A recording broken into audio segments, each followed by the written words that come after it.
Market മലയാളത്തിലേക്ക് സ്വാഗതം. കഴിഞ്ഞ ദിവസത്തെ വീഡിയോ കണ്ടിട്ട് കുറച്ച് പേര് മെസ്സേജ് അയച്ചിട്ടുണ്ടായിരുന്നു. എന്താണ് ശരിക്കും ഈ ETF എന്ന് പറയുന്നത്, അവർക്ക് അത് മനസ്സിലായില്ല, എങ്ങനെയാണ് അത് കാൽക്കുലേറ്റ് ആവുന്നത്, അതെങ്ങനെയാണ് അതൊരു ഷെയറായിട്ട് വരുന്നത്, എങ്ങനെയാണ് അവർ മേടിക്കാൻ വേണ്ടി പറ്റുക എന്നുള്ള ഒരു ക്വസ്റ്റ്യൻ ഉണ്ടായിരുന്നു. കുറച്ച് ആളുകൾ ചോദിച്ചിട്ടുണ്ടായിരുന്നു. അപ്പോൾ അതൊന്ന് ക്ലിയർ ചെയ്യാൻ വേണ്ടിയിട്ടാണ് ഇന്നത്തെ ഈ വീഡിയോ.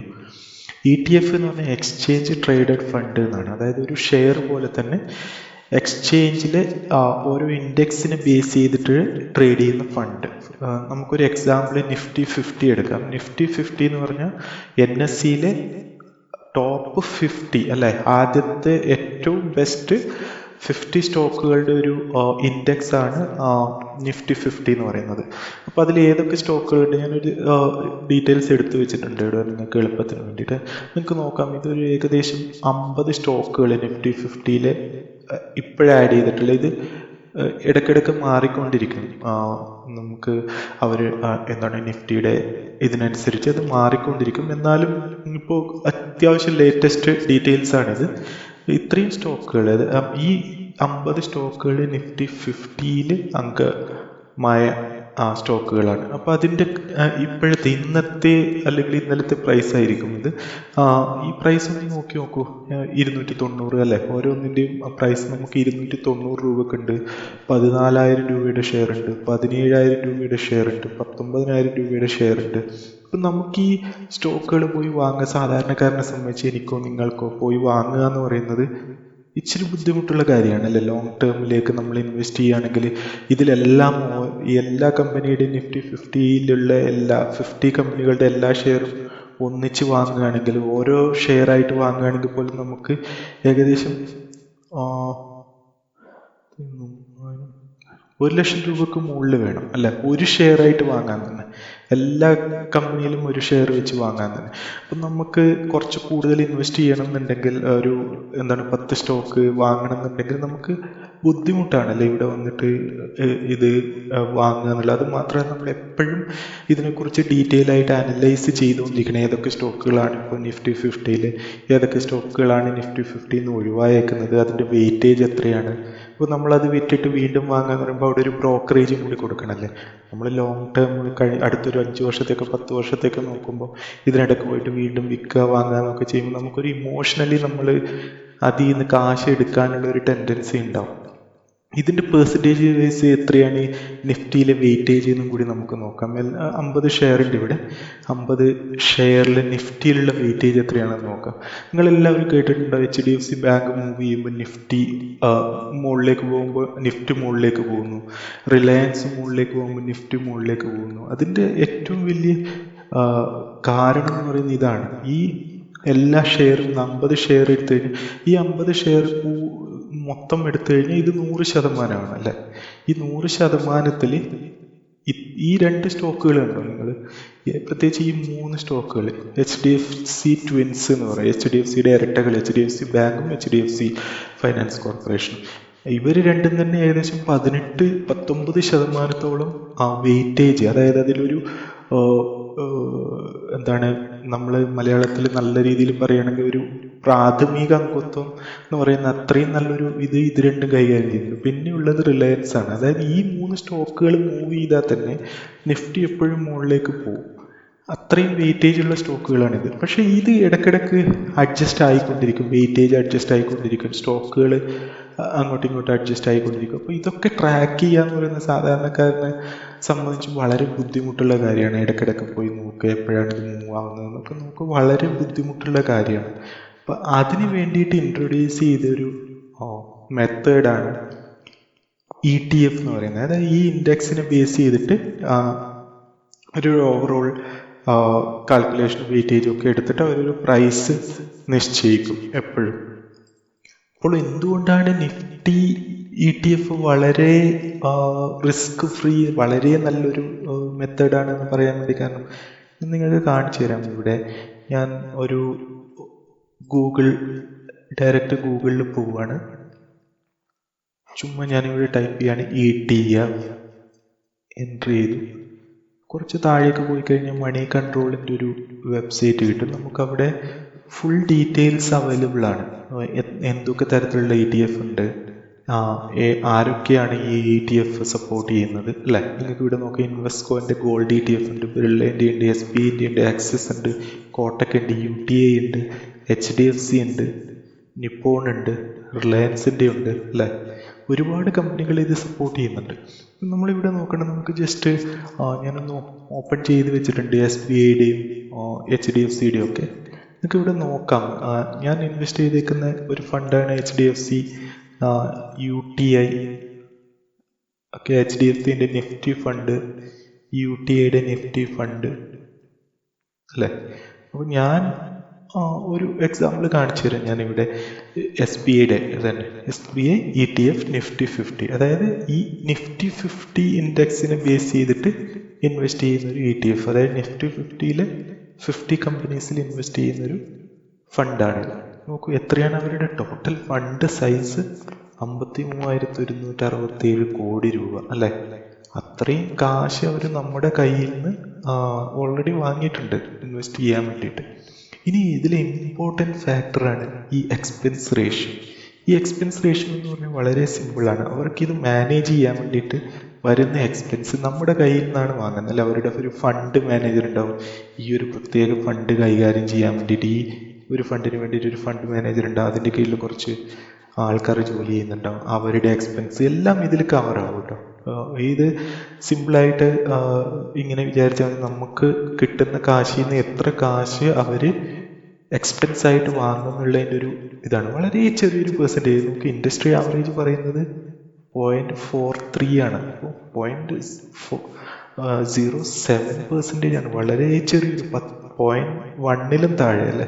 വളരെ ചെറിയൊരു പെർസെൻറ്റേജ്. ഇത് നമുക്കിനി ഒരു മ്യൂച്വൽ ഫണ്ടുമായിട്ട് കമ്പയർ ചെയ്യാം എത്രയാണെന്നുള്ളത്. ഞാനിവിടെ ഒരു മ്യൂച്വൽ ഫണ്ട് ആക്സിസ് ബ്ലൂ ചിപ്പിൻ്റെ ഒരു മ്യൂച്വൽ ഫണ്ട് ഓപ്പൺ ചെയ്ത് കാണിക്കാം. ഇത് നിങ്ങൾക്ക് കമ്പയർ ചെയ്യാൻ വേണ്ടിയിട്ട് മണി കൺട്രോളിൽ കിട്ടും. നോക്കൂ, ഇവരുടെ NAV 27 രൂപയാണ്. കറണ്ട് ഫണ്ട് ടോട്ടൽ അല്ലേ 10,997 കോടി രൂപ. അതിൻ്റെ എക്സ്പെൻസ് റേഷ്യോ നോക്കൂ, 1.99, അതായത് 2%. നിങ്ങൾക്ക് 10% പ്രോഫിറ്റ് കിട്ടിക്കഴിഞ്ഞാൽ 8% നിങ്ങളുടെ കയ്യിൽ വരും അല്ലേ? അത് ഏകദേശം ഇൻഡസ്ട്രി ആവറേജ് എന്ന് പറയുന്നത് 2.23 ആണ്, അതിലും കുറവാണ്. പക്ഷേ ഇത് നിങ്ങൾ ETF ഫണ്ടുമായിട്ടുള്ള എക്സ്പെൻസ് കാൽക്കുലേറ്റ് ചെയ്ത് നോക്കൂ, വളരെ വളരെ കുറവല്ലേ ETF-ലെ. ഇത് നിങ്ങൾ ഇങ്ങനെ കാൽക്കുലേറ്റ് ചെയ്താൽ മതി. ഒരു ടാക്സി ഡ്രൈവർ അല്ലേ, ടാക്സി ഓടിച്ച് ജീവിക്കുന്ന ഒരാൾ പെട്രോൾ വണ്ടി എടുത്ത് ടാക്സിയായി ഓടിക്കുകയാണെങ്കിൽ നല്ലൊരു എക്സ്പെൻസ് വരുമല്ലോ. ഒരു എയർപോർട്ട് ട്രിപ്പൊക്കെ പോയി കഴിഞ്ഞാൽ 1000 രൂപ കിട്ടിയാൽ ഒരു 400 രൂപ 500 രൂപ പെട്രോൾ തന്നെ പോവില്ലേ? അതേസമയം ഒരു ഡീസൽ വണ്ടി എടുത്തിട്ട് ഓടിക്കുകയാണെങ്കിലോ ഒരു 200 രൂപ 250 രൂപ, അപ്പോൾ 750 രൂപ അവർക്ക് വരുമാനമായിട്ട് കിട്ടി. അതുപോലെ തന്നെയാണ് നമ്മൾ ഇൻവെസ്റ്റ് ചെയ്യുമ്പോൾ എപ്പോഴും ഏറ്റവും കുറഞ്ഞ എക്സ്പെൻസ് റേഷ്യോ ഉള്ള ഫണ്ടിൽ ഇൻവെസ്റ്റ് ചെയ്യുക. ഞാൻ ഇൻവെസ്റ്റ് ചെയ്തേക്കുന്ന ഫണ്ട് നോക്കൂ, HDFC സെൻസെക്സ് ETF അല്ലേ, 0.05, ചെറിയ 0.02% ആണ് ഇത്. ഏറെക്കുറെ പുതിയൊരു ഫണ്ട് ആയതുകൊണ്ടാണ് ഞാൻ ഇതിലേക്ക് ഇൻവെസ്റ്റ് ചെയ്തത്. നോക്കൂ, HDFCയുടെ വേറൊരു ഫണ്ട് 0.05 തന്നെയാണ് അവിടെയും. അപ്പം നല്ല SBIനേക്കാൾ ഇതിവിടെ 0.05 ആണ്, SBIയിൽ അതിലും കുറവാണ്, അതിലും കൂടുതലാണ് അല്ലേ? പക്ഷെ അതൊരു വലിയൊരു എമൗണ്ട് അല്ലേ SBI. അവർക്ക് നല്ലൊരു ഫണ്ട് ഉണ്ട്, അതുകൊണ്ട് അവർക്ക് ആക്ച്വലി ഈ ഒരു 0.5-ലാണ് അവർ ഇത് ട്രേഡ് ചെയ്യേണ്ടത്. എന്തുകൊണ്ടാണെന്ന് അറിയില്ല, അത് കുറച്ച് കൂടുതലാണ്. ഞാൻ അതൊക്കെ നോക്കിയിട്ടാണ് ഇൻവെസ്റ്റ്. മാത്രമല്ല HDFC ഫണ്ട് അവരൊരു ഫണ്ട് മാനേജിങ് ഒക്കെ വളരെ നല്ല രീതിയിലാണ് ചെയ്യുന്നത്. ഇനി നമുക്ക് ഒരു ലോങ് ടേം ഇൻവെസ്റ്റ്മെൻറ്റ് ചെയ്യുമ്പോൾ എങ്ങനെയാണെന്നുള്ളൊരു ഇതൊക്കെ നോക്കിയിട്ട് നമ്മൾ ചെയ്യാം. അപ്പോൾ അതിനനുസരിച്ചുള്ള ഒരു ഇത് കിട്ടും. നിങ്ങൾക്കിനി വേറെ കൂടി നോക്കാം. ക്രിസിൽ റാങ്ക് ഇത് 5 റേറ്റിംഗ് ആണ്. ഇതിൻ്റെ റേറ്റിംഗ് എന്ന് പറയുന്നത് 4 റേറ്റിംഗ് ആണ്. ഇതൊക്കെ നോക്കാം, നിങ്ങൾക്ക് ഏതാണ് ഇഷ്ടപ്പെടുന്നത്. പക്ഷെ ഏത് ETF എടുത്താലും അതിൻ്റെ ഇൻഡെക്സ്, ഇത് ബാങ്ക് ETF ആണെങ്കിൽ ബാങ്കിൻ്റെ ഇൻഡെക്സ് ബേസ് ചെയ്ത് ചെയ്യുന്നൊരു ഇൻവെസ്റ്റ്മെൻ്റ് ആണ് അല്ലേ? അപ്പോൾ ഇതിൽ മെയിനായിട്ടുള്ളൊരു ഇതെന്ന് പറയുന്നതാണ് ഈ എക്സ്പെൻസ് റേഷ്യോ. ഇനി നമുക്ക് എന്തൊക്കെ ഇതിൽ വേറെ ഇൻവെസ്റ്റ് ചെയ്യുമ്പോൾ ശ്രദ്ധിക്കണം എന്നുള്ളത്. നമ്മളിത് ഒറ്റ ഒറ്റയടിക്ക് പോയിട്ട് ഇൻവെസ്റ്റ് ചെയ്യാതെ നമ്മൾ ഫണ്ടിനെ പല ഭാഗങ്ങളായിട്ട് തിരിച്ചിട്ട് ഞാൻ മുന്നേ വീഡിയോ ചെയ്തിട്ടുണ്ട്, അത് കണ്ടു നോക്കുക. ഇങ്ങനെ പല ഭാഗങ്ങളായിട്ട് തിരിച്ചിട്ട് പറ്റുമെങ്കിൽ നിങ്ങൾ ഡെയിലി ഇൻവെസ്റ്റ് ചെയ്യുക അല്ലേ. ഞാൻ നിങ്ങൾക്ക് എൻ്റെ ഞാൻ ഇന്നത്തെ സ്ക്രീൻഷോട്ട് എടുത്തതാണിത്. നോക്കൂ, ഞാൻ UTI നിഫ്റ്റിയിൽ ഇൻവെസ്റ്റ് ചെയ്തിട്ടുണ്ട്. ഞാൻ വാങ്ങിയ ആവറേജ് കോസ്റ്റ് എന്ന് പറയുന്നത് ഇതാണ്. കുറെ മുന്നേ വാങ്ങിയാണ്, വളരെ ഡൗൺ ആയി നിൽക്കുന്നത്. ഇതാണ് ഇപ്പോഴത്തെ കറണ്ട് പ്രൈസ് അല്ലേ. നിങ്ങൾ നോക്കൂ, ആരാണ് പറഞ്ഞത്? ഇന്നലെ കുറച്ച് പേര് എനിക്ക് മെസ്സേജ് അയച്ചിട്ടുണ്ടായിരുന്നു, ഇതിൽ മ്യൂച്വൽ ഫണ്ടിലേതോ അല്ലെങ്കിൽ സിപ്പ് ചെയ്യുമ്പോൾ കിട്ടുന്ന അത്രയും പ്രോഫിറ്റ് നമുക്ക് കിട്ടും. ഞാൻ പറഞ്ഞ റിസ്ക് ഫ്രീ ആണ് ഫസ്റ്റ് പോയിന്റ്. സെക്കൻഡ്, ഒരു മിനിമം റിട്ടേൺ 10% നമുക്ക് എപ്പോഴും പ്രതീക്ഷിക്കാം ഇതിൽ നിന്ന്.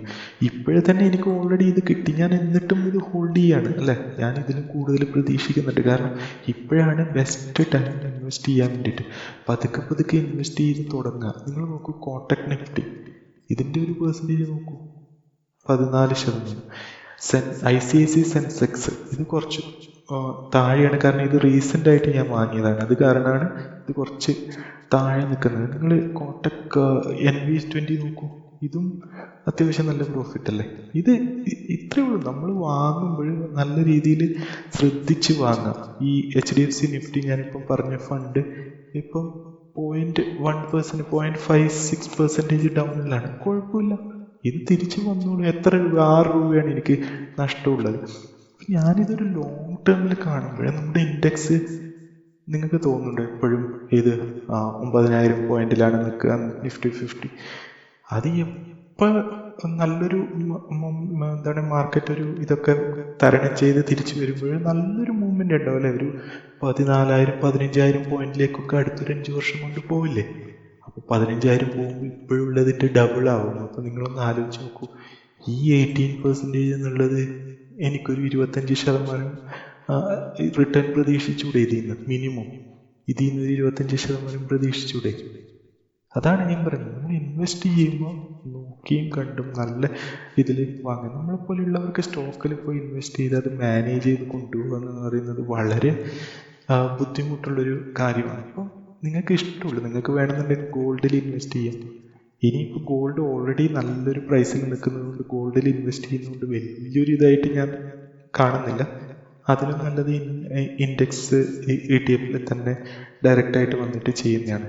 ഇതിൽ നിങ്ങൾക്ക് ഒന്നുകൂടി നിങ്ങൾ ശ്രദ്ധിക്കേണ്ട കാര്യം, ഇതിൽ നോക്കൂ, നിങ്ങൾക്ക് US ഫണ്ടിൽ വരെ ഇൻവെസ്റ്റ് ചെയ്യാനുള്ള ഒരു ഓപ്ഷൻ തരുന്നുണ്ട്. ഇതിൽ മോത്തിലാൽ ഓസ്വാൾ നിഫ്റ്റി, ഇത് നാസ്ഡാക്ക് 100 US ഫണ്ട്സ് ആണ്. US 100 ഫണ്ട്സിൽ ഇൻവെസ്റ്റ് ചെയ്യാനുള്ള നമുക്ക് എടുത്തു നോക്കാം ഏതൊക്കെ കമ്പനികളാണ് അതിൽ ഉള്ളത്.